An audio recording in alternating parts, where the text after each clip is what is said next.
I've been working with the Durham community and also around the state to improve the lives of people and people in poverty for, I guess, as long as I've been here. Well, my name is Lori Jones-Gibbs, and I head up our community development banking for PNC in the Carolinas, which encompasses both North and South Carolina. Well, I'm a pastor, been in ministry for 40 years and a union for a little over 23 years. For 24 years I've served as pastor of Watt Street Baptist Church, not too far from here, and that church has a strong tradition of outreach into the community. We've been in I am a retired Presbyterian minister, and I'm attending First Presbyterian Church, which is in the heart of the city. It's had a history of being in the heart of the city. They're there by history and by choice. They have decided to minister to the community as it is, and have chosen to be a progressive influence, I believe, in the life and the city of Durham. I started in this business probably as a youth. Growing up as a disadvantaged, socially, economically disadvantaged youth, I was always told by my parents and encouraged by relatives, it's not where you start, it's how you finish. And too much is given, much is required. I believe in those principles. I believe that when God provides you with opportunities, you need to share your gifts and talents with others. Because I was asked to come and help set up Smart Start, especially the family policy part. Once I did that for about 3 years, I discovered that I could actually put together programs that I had been teaching about and policies I've been teaching about, so I began working more on the local level. So I have worked mostly with nonprofits and faith-based organizations, especially helping them to build their capacity to do startup. So that's how I got started in Durham. Specifically in Durham, I've worked helping to set up 2 or 3 faith-based initiatives and organizations. The first one was part of Jubilee. It was called Families First.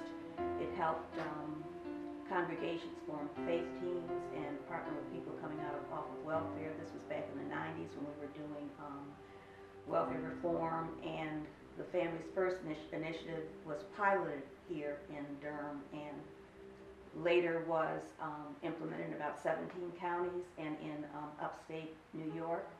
And we've been involved with Durham Congregations in Action, and so back about 2003 or 4, I said to my friend Haywood Holderness, how can we get the faith community involved in doing something about poverty?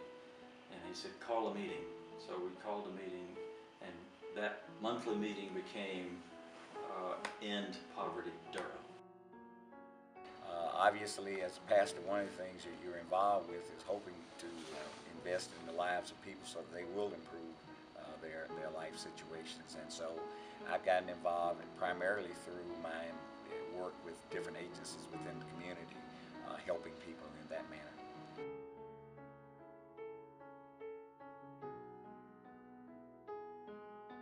There's not enough money for us to do all the good work we would like to do.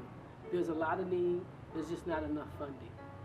I think one of the biggest challenges that we face in helping people who have different kinds of needs is trying to identify resources that they need and bringing those resources to bear in ways that they are able to access them. I think that's a critical challenge that we really face. let's see, I guess one of the biggest challenges that I see are some of the barriers that are hidden. Like when we began doing and implementing derc, we knew that people were involved formally with the justice system. We knew that people had substance abuse problems. We eventually found out that people often had mental health problems, but I think the last issue that we uncovered was really the literacy problems that folks had, that people had not attained a adequate reading level that involved and influenced, I think, a lot of their other functioning very early in their lives, and that had never been remedied for them.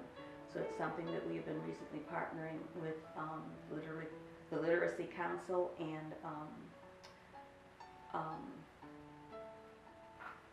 Urban Ministries Durham to help alleviate. And I think that is the most recent barrier that derc has been working to try to alleviate in the people that they are serving.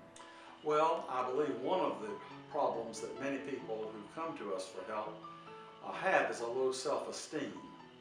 And one thing I've always tried to do is encourage people to think of themselves in their very highest light, and that they can do what maybe they thought they could not do. People sometimes, especially when they're coming to look for help, are almost in a mendicant position, but I try to shift that to being more of a friend and an advisor than I am as a benefactor. And I hope that that rubs off. I think the way you treat people is perhaps as important, or maybe even more important, than whatever financial resources you give them. Because what comes from within a person is what motivates, and what is given to a person may be of help, but it won't have the long-term effects that an inward disposition of self-will will have. The common denominator for many of our social difficulties is poverty. And so we began to focus directly on poverty, and it's complex, but in the first meeting we had, and we had 25 or 30 people in Poverty Durham, we said, okay, poverty has 5 major areas: education, housing, healthcare, jobs, and family support. And to a person at the table that day, everyone said, we need to start with jobs. We need to help people get better jobs. And so that's what led us to Greensboro, to the Welfare Reform Liaison Project, started by Reverend Odell Cleveland.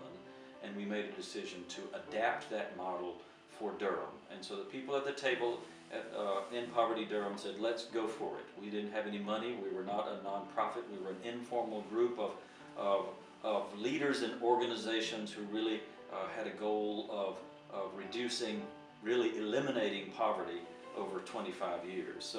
So we began focusing on jobs and brought the model for Durham Economic Resource Center to Durham. And this church, Union Baptist Church, through Reverend Hammond, played a central role.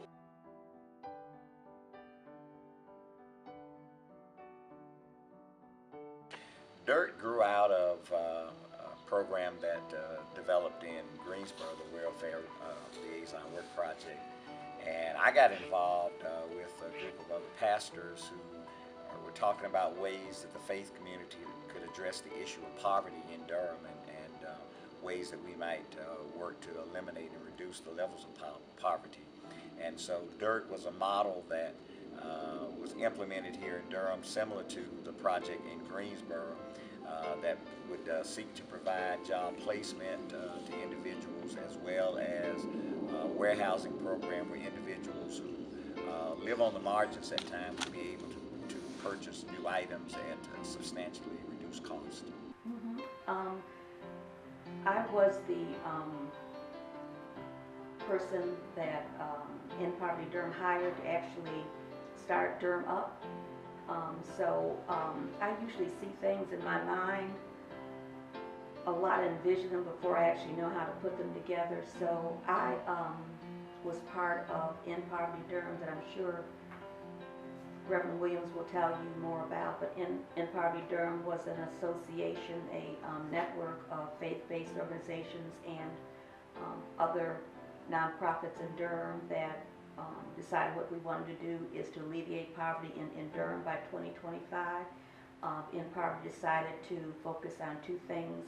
Initially, alleviating poverty in adults and alleviating poverty with children. And when they decided to alleviate poverty with adults, one of the things that they wanted to do was increase their abilities to get jobs that would leave them with, that would give them more of a living standard in terms of wages. Well, the project in Greensboro, Welfare Reform Liaison Project, is a low-income distribution center that's really a magnet, a carrot for attracting people for job training. So that's exactly what we decided that Durham Economic Resource Center would be, at least adapted from that model. We sent several groups to Greensboro to look at the model. Everybody said, yes, let's go for it.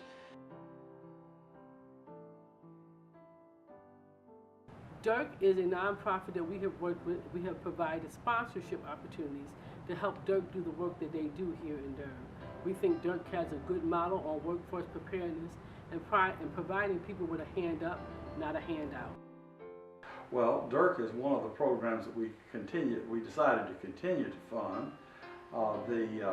Our church is located just a few blocks away from derc, and we give out clothing vouchers once every 6 months to persons who seek assistance in this way. Of course, again, during the conversation, we try to empower people as best we can, and sometimes, admittedly, to challenge people.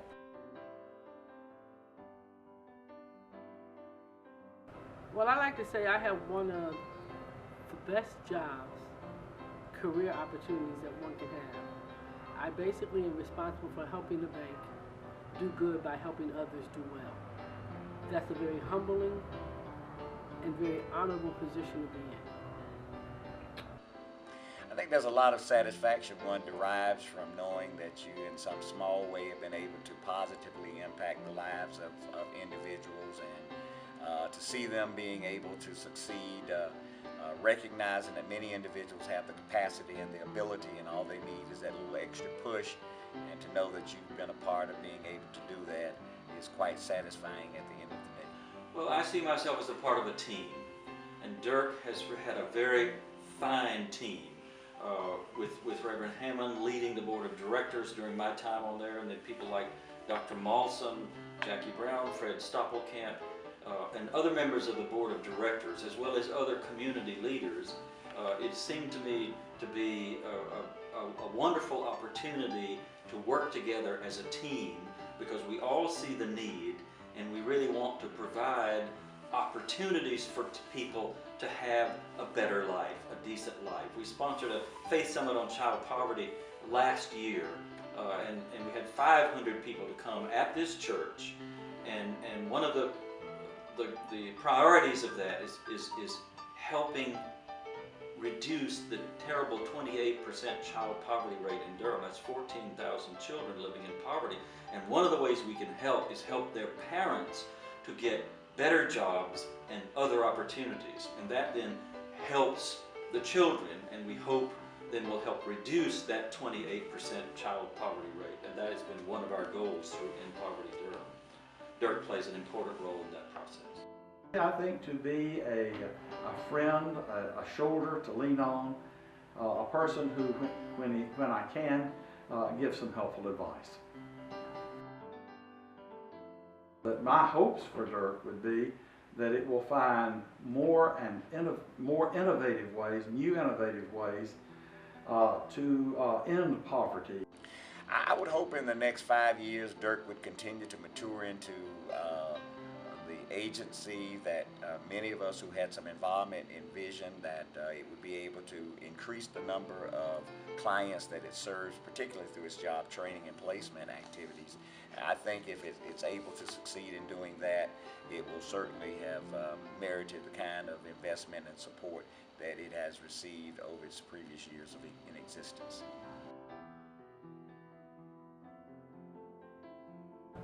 Hope. I would say unique.